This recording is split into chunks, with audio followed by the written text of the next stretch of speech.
ಎಲ್ಲರಿಗೂ ನಮಸ್ತೆ, welcome back to my channel ಅಂತ ಹೇಳ್ತಾ ಹೊಸ ಚಾನಲ್ನ ಓಪನ್ ಮಾಡಿದ್ದೀನಿ. ಲಾಸ್ಟ್ ಟೈಮ್ ಫೋನ್ ಮಿಸ್ ಆದಾಗ ಅದು ID ಸಿಗಲೇ ಇಲ್ಲ ಲಾಗಿನ್ ಆಗೋಕ್ಕೆ. ಸೊ ಹಾಗಾಗಿ ನಾನು ಒಂದು 3 ಮಂತ್ಸ್ ತನಕ ವೆಯ್ಟ್ ಮಾಡಿದೆ. ಯಾರಿಗಾದರೂ ಅದು ರಿಕವರಿ ಹೆಂಗೆ ಮಾಡ್ಕೊಳ್ಳೋದು ಅಂತ ಗೊತ್ತಿದ್ರೆ ಪ್ಲೀಸ್ ಹೇಳ್ಕೊಡಿ.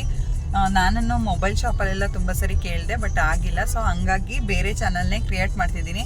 3 ಮಂತ್ಸ್ ಆಯಿತು ನಾನು ಚಾನಲ್ ಸ್ಟಾಪ್ ಮಾಡಿ. ಸೊ ಹಾಗಾಗಿ ಇವಾಗ ಈಗ ಯೂಸ್ ಮಾಡ್ತಿರೋ ಫೋನಲ್ಲೇ ಚಾನಲ್ನ ಕ್ರಿಯೇಟ್ ಮಾಡಿದ್ದೀನಿ. ಲಾಸ್ಟ್ ನಾನು ಇನ್ಸ್ಟಾ ಬಯೋದಲ್ಲಿ ಲಿಂಕ್ ಇದೆ. ಆ ಲಿಂಕ್ ಹಳೇದು ಆ್ಯಕ್ಚುಲಿ, ಡಿಲೀಟ್ ಮಾಡಿ ಇವಾಗ ಹೊಸ ಲಿಂಕ್ ಅಪ್ಲೋಡ್ ಮಾಡಿದ್ದೀನಿ. ಪ್ಲೀಸ್ ಯಾರೆಲ್ಲ ನನ್ನ ಚಾನಲ್ಗೆ ಸಬ್ಸ್ಕ್ರೈಬ್ ಆಗಿಲ್ಲ ಸಬ್ಸ್ಕ್ರೈಬ್ ಮಾಡ್ಕೊಳ್ಳಿ. ನನ್ನ ಹೊಸ ಚಾನಲಲ್ಲಿ ಇದು ಫಸ್ಟ್ ವಿಡಿಯೋ. ನಾನಿವತ್ತು ಬ್ಯಾಂಗ್ಳೂರು ಬಂದಿದ್ದೀವಿ. ಯಾಕೆ ಅಂತಂದರೆ ಮಂಜು ಫ್ರೀ ಇದ್ದಿದ್ದರಿಂದ ಸ್ವಲ್ಪ ಶಾಪಿಂಗ್ ಮಾಡಿಸ್ತೀನಿ ಅಂತ ಅಂದ್ಬಿಟ್ಟು ಕರೆದಿದ್ರು. ಅದಕ್ಕೋಸ್ಕರ ಲಾಸ್ಟ್ ಸ್ಯಾಟರ್ಡೇನೇ ಬನ್ನಿ ಅಂತ ಹೇಳಿದರು. ಸೊ ಬರೋಕ್ಕಾಗದೆ ನಾವು ಈ ಸ್ಯಾಟರ್ಡೇ ಬಂದಿದ್ದೀವಿ. ಸ್ವಲ್ಪ ಕಷ್ಟ ಅಂತಲೇ ಅನ್ನಿಸ್ತು ಬಸ್ಸಲ್ಲಿ ಟ್ರಾವೆಲಿಂಗ್ ಮಾಡ್ಕೊಬಂದಿದ್ದು. ರಿಷಿನ ಮಂಜುಗೆ ಹ್ಯಾಂಡ್ ಓವರ್ ಕೊಟ್ಬಿಟ್ಟೆ ಬಂದ ತಕ್ಷಣ. ನೆಕ್ಸ್ಟ್ ಇವಾಗ ಊಟ ಮುಗಿಸಿ ಆಮೇಲೆ ಎಲ್ಲೋಗ್ತೀವಿ ಅಂತ ಡಿಸೈಡ್ ಮಾಡಬೇಕು. ಇವಾಗ ಟ್ರಾವೆಲಿಂಗಲ್ಲಿ ಸ್ವಲ್ಪ ಟೀ ಬಿಟ್ಟು ತುಂಬ ದಿನ ಆಗಿತ್ತು.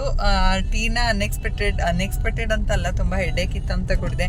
ಮುಂಚೆ ಎಲ್ಲ ಟೀ ಕುಡಿಲಿಲ್ಲ ಅಂತಂದರೆ ಹೆಡೇಕ್ ಬರ್ತಾಯಿತ್ತು. ಇವಾಗ ಟೀ ಕುಡಿದಿದ್ದಕ್ಕೆ ಹೆಡೇಕ್ ಬಂತು. ಮತ್ತು ವ್ಲಾಗ್ ಕಂಟಿನ್ಯೂ ಆಗುತ್ತೆ. ಪ್ಲೀಸ್ ವಾಚ್ ಮಾಡಿ ಅಂತ ಹೇಳ್ತಾ, ಪ್ಲೀಸ್ ಸಪೋರ್ಟ್ ಮಾಡಿ, ಹೊಸ ಚಾನಲ್ನ ಸಬ್ಸ್ಕ್ರೈಬ್ ಮಾಡ್ಕೊಳ್ಳಿ ಅಂತ ಹೇಳ್ತಾ. ಇನ್ಸ್ಟಾದಲ್ಲಿ ತುಂಬ ಚೆನ್ನಾಗಿ ಸಪೋರ್ಟ್ ಮಾಡ್ತಿದ್ದೀರಾ, ಹೀಗೆ ಸಪೋರ್ಟ್ ಮಾಡಿ ಅಂತ ಹೇಳ್ತಾ ವಿಡಿಯೋ ಕಂಟಿನ್ಯೂ ಆಗುತ್ತೆ, ವಾಚ್ ಮಾಡಿ. ಬಸ್ಸಲ್ಲಿ ಸ್ವಲ್ಪ ಟ್ರಾವೆಲಿಂಗ್ ಕಷ್ಟ ಅಂತಲೇ ಅನ್ನಿಸ್ತು. ನಮ್ಮ ರಿಷಿನ ಅಷ್ಟು ದೂರ ಕರ್ಕೊಂಡು ಹೋಗೋಷ್ಟ್ರೊಳಗೆ ಸ್ವಲ್ಪ ಹಿಂಸೆ ಅಂತ ಅನ್ನಿಸ್ತು. ಅದಕ್ಕೇ ನಾನು ಯಾವಾಗಲೂ ಮಂಜುನ ಬರೋಕ್ಕೆ ಹೇಳಿ ಜೊತೆಗೆ ಹೋಗೋದು. ಏನು ಮಾಡೋದು, ಅಲ್ಲಿಂದ ಬಂದು ಮತ್ತೆ ಇಲ್ಲಿಂದ ಕರ್ಕೊಂಡು ಹೋಗೋದು ಲೇಟ್ ಆಗುತ್ತೆ ಅಂತ ಅಂದರು. ಇಟ್ಸ್ ಓಕೆ, ಪರವಾಗಿಲ್ಲ, ಇಲ್ಲೇ ಶಾಪ್ ಮಾಡ್ಕೊಳ್ಳೋಣ ಬನ್ನಿ ಅಂತ ಅಂದರೆ, ಇಲ್ಲ ನೀವಿಬ್ಬರು ಇಲ್ಲಿಗೆ ಬರಲೇಬೇಕು ಅಂತ ಅಂದರು. ಏನೋ ಸ್ಪೆಷಲಾಗಿ ಕೊಡಿಸ್ಬೋದು ಅಂತ ಅಂದ್ಬಿಟ್ಟು ಒಂದು ಥಿಂಕಿಂಗಲ್ಲಿ ಹೋದೆ. ಅಲ್ಲಿಗೆ ಹೋದಾದ್ಮೇಲೆ ಅವ್ರ ಜೊತೆ ಸ್ಪೆಂಡ್ ಮಾಡಿದ ಮೂಮೆಂಟ್ ಅಂತೂ ಅನ್ಫರ್ಗೆಟಬಲ್ ಅಂತಲೇ ಹೇಳ್ಬೋದು. ಅಂತೂ ಇಂತೂ ಫೈನಲ್ಲಿ ಬ್ಯಾಂಗ್ಳೂರ್ನ ಈ ಟ್ರಾಫಿಕಲ್ಲಿ ರೀಚ್ ಆದಮೇಲೆ ನೆಕ್ಸ್ಟು ಗಾಡಿನೂ ಬಂತು. ನಮಗಿಂತ ಫಸ್ಟೇ ಪಾಪ ಕಾಯ್ತಾಯಿದ್ರು, ಆದರೆ ನನಗೆ ಸ್ವಲ್ಪ ಕಷ್ಟ ಆಯಿತು. ಹೋಗಿ ರೀಚ್ ಆಗೋದ್ರೊಳಗೆ ಸ್ವಲ್ಪ ಹಿಂಸೆ ಅಂತಲೂ ಅನ್ನಿಸ್ತು.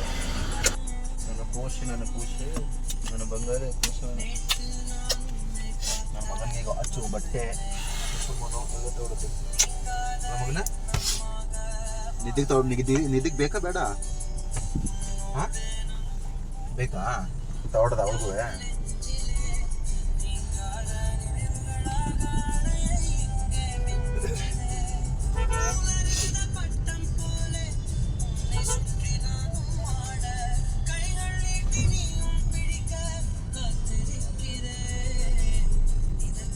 ಹೊಸ ಚಾನಲ್ ಓಪನ್ ಮಾಡ್ತಿದ್ವಿ. ಎಳ್ನೀರು ನೋಡಿದ ತಕ್ಷಣ ಕುಡಿದ್ಬಿಟ್ಟು ನೆಕ್ಸ್ಟ್ ಕೆಲಸ ಮಾಡೋಣ ಅಂತ ಅಂದ್ಕೊಂಡ್ವಿ. ಅಲ್ಲೇ ಸರೌಂಡಿಂಗ್ಸ್ ಅವ್ರ ರಿಲೇಟಿವ್ಸ್ ಮನೆ ಹತ್ರ ಇದ್ರೂ ಅವ್ರ ರಿಲೇಟಿವ್ಸ್ ಮನೆಗೆ ಮಾತ್ರ ಕರ್ಕೊಂಡು ಹೋಗಲಿಲ್ಲ. ಅವ್ರದ್ದೊಂಥರ ಸ್ವಾಭಿಮಾನ, ಯಾರ ಮನೆಗೂ ಹೋಗಬಾರ್ದು ಅಂತ ಅನ್ನೋದೇನೋ. ಒಂದು ಪಾಪ ನಮ್ಮ ಜೊತೆ ಇದ್ದಾಗ ತುಂಬ ಚೆನ್ನಾಗಿ ನೋಡ್ಕೊತಾರೆ. ಆದ್ರೂ ಒಂದೊಂದು ಸರಿ ಕಿರಿಕಿರಿ ಮಾಡಿದಾಗ ಇಬ್ಬರು ತುಂಬ ಚೆನ್ನಾಗೇ ಜಗಳ ಆಡ್ತೀವಿ ಕೂಡ. ಮಂಜು ಜೊತೆ ಇದ್ದರೆ ಅಂತೂ ನಮ್ಮ ರಿಷಿ ಜಾಸ್ತಿ ತಿಂಡಿ ತಿಂತಾನೆ. ಅವರೂ ಅಷ್ಟೇ ಜಾಸ್ತಿ ತಿಂಡಿ ತಿಂತಾರೆ. ಏನೇನು ಸಿಗ್ತೆ ಎಲ್ಲ ತಿನ್ಕೊಬರ್ತಾರೆ. ತಿನ್ನೋ ವಿಷಯದಲ್ಲಿ ಏನೋ ಕಂಟ್ರೋಲೇ ಮಾಡಲ್ಲ. ನನಗೂ ಅಷ್ಟೇ, ಅವ್ರ ಜೊತೆಗಿದ್ರೆ ಅವ್ರು ತಿಂದಿದ್ದನ್ನೆಲ್ಲ ತಿನ್ನಿಸ್ತಾರೆ. ಹೆವಿ ಫುಡ್ಡು, ಅದರಲ್ಲೂ ಬೇಡ ಅಂತಂದ್ರೂ ಫೋರ್ಸ್ ಮಾಡೋದು. ಬಿಫೋರೆಲ್ಲ ಸುಮ್ಮನೆ ತಿಂತಿದ್ದೆ, ಬೇಜಾರು ಮಾಡ್ಕೊತಾರೆ ಅಂದ್ಬಿಟ್ಟು. ಇವಾಗ ಹಂಗಲ್ಲ. ಮನೆ ಯಾರು ನೋಡ್ತಿದ್ಯಾ? ಯಾರು ನಿಮ್ಮಪ್ಪ? ಹ್ಞೂ, ನಿಂಗೂ ನಿಮ್ಮ ಅಪ್ಪನ ಥರ ಕಾರ್ದು ಹುಚ್ಚಿಡಿದ್ಬಿಟ್ಟಿತ್ಯಾ? ಹಾಂ, ಡ್ರೈವರಾ ನೀನು? ನೋಡಿಲ್ಲಿ ಮಮ್ಮಿನ, ಇಲ್ಲಿ ನೋಡು ಮಮ್ಮಿನ. ಅವ್ರು ಹೋಯ್ತಾರೆ ನೋಡು ರಿಷಿ. ನೀನು ಹೇಳಿದ್ರೆ ಹೋಗೋದಾ? ಇಲ್ಲಾಂದ್ರೆ ಹೋಗಲ್ವಾ ಅವರು? ಇಲ್ಲಾಂದ್ರೆ ಹೋಗಲ್ವಾ ಅವರು? ನೀನು ಹೇಳ್ಬೇಕಾ ಹೋಗಿ ಹೋಗಿ ಅಂತ? ಏನು ಹೇಳು? ಹಾಂ, ಯಾರು? ಪಾಪುನ? ಎಲ್ಲೈತೆ ಪಾಪು? ಸುಮ್ಮನಿರೋ, ಆ ಥರ ಹಾಕ್ಬೇಡ, ಅಪ್ಪ ಬಂದರೆ ಹೊಡಿತದೆ. ಅಲ್ಲೆಲ್ಲೋ ಹೋಗೈತೆ ಗ್ಲಾಸ್ ತಗೊಬರಕ್ಕೆ.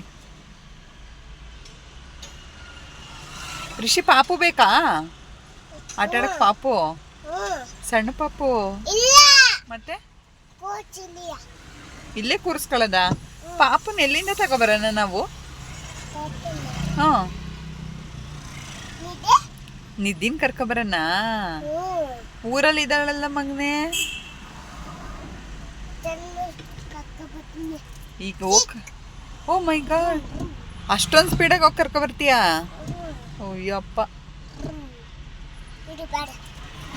ಏಯ್ ಚಿನ್ನಿ ಕೈ ತೆಗಿ ಹೊರಗಡೆ ಹೊಡಿತೀನಿ ನಾನು ಚಿನ್ನಿ ಇಲ್ಲಿ ಚಿನ್ನಿ ಹಾಯ್ ಮಾಡು ನಿಮ್ಮಪ್ಪ ಗ್ಲಾಸ್ ಹುಡ್ಕೊಂಬತ್ತಾ ನೋಡು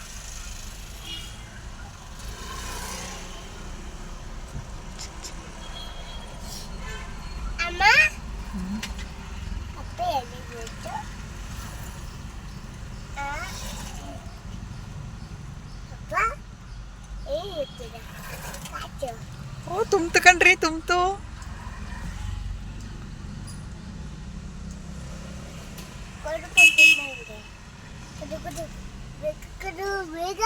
ಇದೇನ ಅಮ್ಮ ಕುಡಿಸ್ತಾಳೆ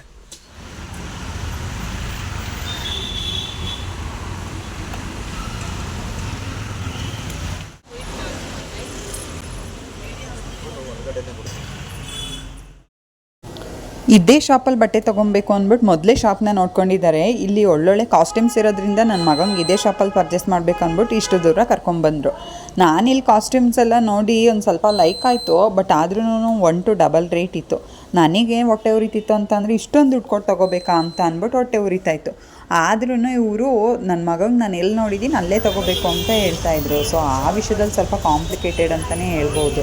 ನೆಕ್ಸ್ಟು ರೋಡ್ ಸೈಡಲ್ಲಿ ಹೋಗ್ತಾ ಹೋಗ್ತಾ ಇದೊಂದು ಚಕ್ಲಿ ಒಳ್ಳೆ ಬರುತ್ತಲ್ಲ ಆ ಥರದ್ದು ನೋಡಿದೆ. ಡಿಸೈನಾಗಿ ವೆರೈಟಿಯಾಗಿ ಮಾಡ್ಬೋದಾಗಿತ್ತು, ತುಂಬ ಚೆನ್ನಾಗಿತ್ತು. ಬಟ್ ಯಾಕೋ ಅವ್ರು ಮಾಡ್ತಿರೋದು ನೋಡಿ ನನಗೊಂಥರ ಅನ್ನಿಸ್ತು, ತಗೊಳಕ್ಕೆ ಮನಸ್ಸೇ ಆಗಲಿಲ್ಲ. ಮನೆಗೆ ಫೋನ್ ಮಾಡಿ ಕೇಳೋಣ ತಗೊಳ್ಳೋಣ ಅಂತ ಯೋಚನೆ ಮಾಡ್ತಿದ್ವಿ.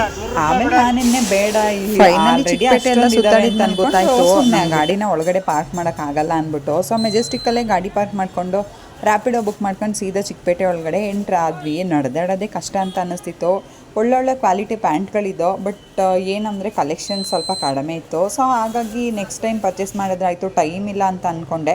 ಅಲ್ಲಿಂದ ಡ್ರೆಸ್ ಆದರೆ ತಗೋ ಅಂತ ಅಂದರು. ಸೊ ಹಾಗಾಗಿ ನಾನು ಡ್ರೆಸ್ ಸೆಕ್ಷನ್ ಬಂದೆ. ತುಂಬ ಚೆನ್ನಾಗಿದ್ದು ಡ್ರೆಸ್ಗಳು, ಆಫೀಸ್ ವೇರ್ಗಂತೂ ತುಂಬ ಚೆನ್ನಾಗಿದ್ದಾವೆ. ಅಫೋರ್ಡಬಲ್ ಪ್ರೈಸಲ್ಲಿ ಕೂಡ ಇದೆ. ಜಸ್ಟ್ 300 ರೂಪೀಸ್ಗೆ 2 ಪೀಸ್ ಡ್ರೆಸ್ ಸಿಗುತ್ತೆ ಅಂತಂದರೆ ಯಾರು ತಗೊಳ್ಳಲ್ಲ ಹೇಳಿ.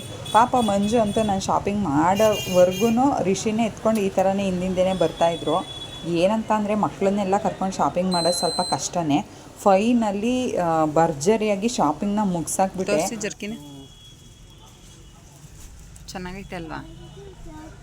ತಗೊಂಡಿದ್ದೀನಿ ನಿನ್ಗೆ ಆಗಲೇ ಅಲ್ಲಿ ಶರ್ಟ್ ತಗೊಂಡಿದ್ದು ನಾವು.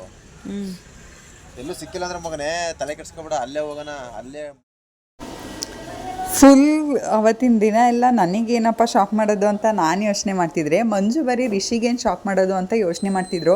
ಏನೋ ಒಂಥರ ಯೂನಿಕ್ಕಾಗಿ ಡಿಫ್ರೆಂಟ್ ಸ್ಟೈಲಲ್ಲೆಲ್ಲ ಕಾಸ್ಟ್ಯೂಮ್ನ ಹುಡುಕ್ತಾಯಿದ್ರು ಅವನಿಗೆ.